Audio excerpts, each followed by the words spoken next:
Belgachia dumping ground নিয়ে উত্তাল রাজ্য। তার মধ্যেই একের পর এক জায়গা থেকে সামনে আসছে ভাগাড় নিয়ে সাধারণ মানুষের সমস্যার ছবি। বারুইপুর লাগোয়া রানাবেলিয়া ঘাটায় বারুইপুর কুলপি রোডের পাশে ফেলা হয় আবর্জনা।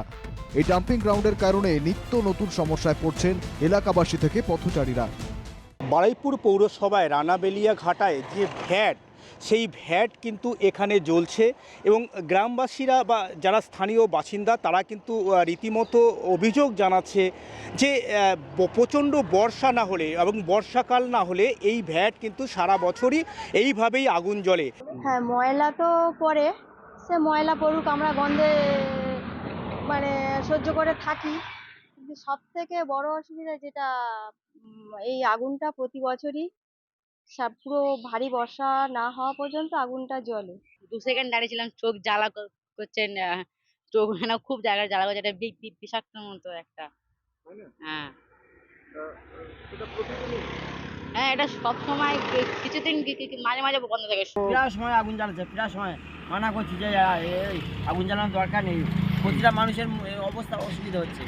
তারপরে একটা মানুষ মারা যাচ্ছিল, এইখান থেকে গাড়ি নিয়ে যাচ্ছিল, মারা যাচ্ছিল কদিন আগে, হ্যাঁ, এই ধোঁয়ার জন্য।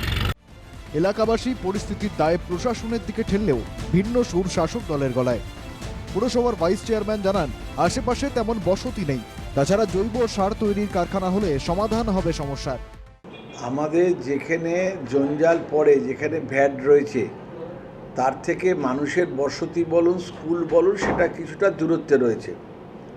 সাধারণভাবে এতে মানুষের অসুবিধা হওয়ার কথা নয়।